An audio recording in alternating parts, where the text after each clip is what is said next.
নবী করিম সাল্লাল্লাহু আলাইহি ওয়াসাল্লামের অসংখ্য অগণিত সুন্নাহ আছে, যে সুন্নাহগুলো আমাদের সমাজ থেকে হারিয়ে গেছে। সে পরিত্যক্ত এবং হারানো সুন্নাহগুলোকে পুনর্জীবন দেওয়া দরকার। যে যারা নবী করিম সাল্লাল্লাহু আলাইহি ওয়াসাল্লামের সুন্নাহকে জিন্দা করবে, পুনঃপ্রতিষ্ঠিত করবে, প্রচার করবে, আঁকড়ে ধরবে, সেই মানুষগুলোকে নবী সাল্লাল্লাহু আলাইহি ওয়াসাল্লাম বলেছেন তাদের জন্য শুভ সংবাদ, তাদের জন্য অভিবাদন, মোবারকবাদ।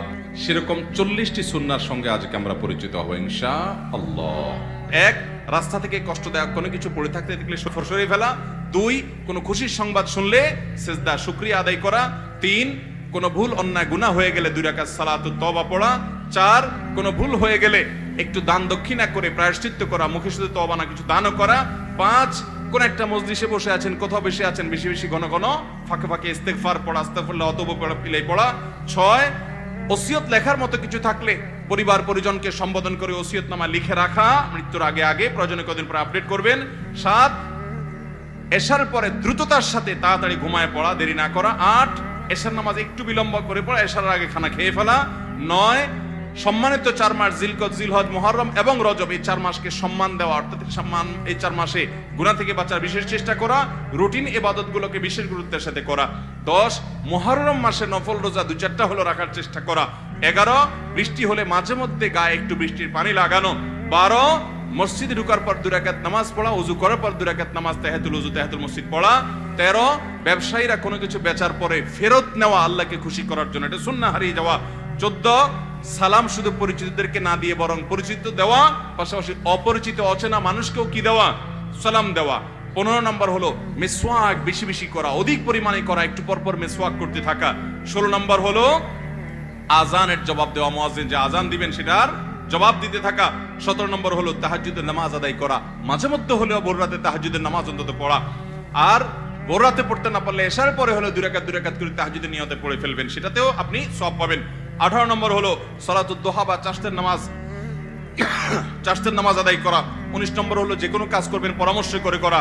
20 নম্বর হলো বাসা থেকে দূরে কোথাও যাওয়ার সময় 2 রাকাত নামাজ পড়া।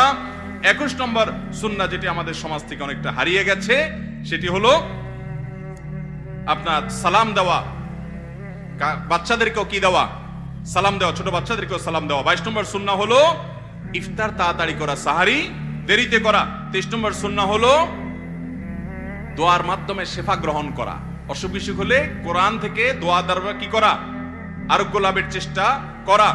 24 নম্বর সুন্নাহ হলো সকালে ফজরের পরে না ঘুমানো। 25 নম্বর সুন্নাহ হলো কোনো খাবার পড়ে গেলে সে খাবার তুলে খাওয়া। এবং 26 নম্বর সুন্নাহ হলো সফর থেকে ফিরে আসার পর মসজিদে, বাসার এলাকার মসজিদ 2 রাকাত নামাজ পড়ে তারপরে বাসায় যাওয়া। 27 নম্বর সুন্নাহ হলো মাঝে মধ্যে খালি পায়ে হাঁটা। 28 নম্বর সুন্নাহ হলো মুস্কি হাসা, বিশেষ করে মানুষের সাথে যখন কথা বলবো, সাক্ষাৎ হবে, হাসি মুখে মানুষের সাথে কথা বলা। এবং 29 নম্বর সুন্নাহ হলো নিচের দিকে নামার সময় সুবহানাল্লাহ আর উপরের দিকে ওঠার সময় আল্লাহু আকবার বলা। আর 30 নম্বর সুন্নাহ হলো কাউকে ভালোবাসলে তাকে গিয়ে বলে দেওয়া যে আপনাকে আমি আল্লাহর জন্য ভালোবাসি, তাকে শোনাই দেওয়া সুন্নাহ।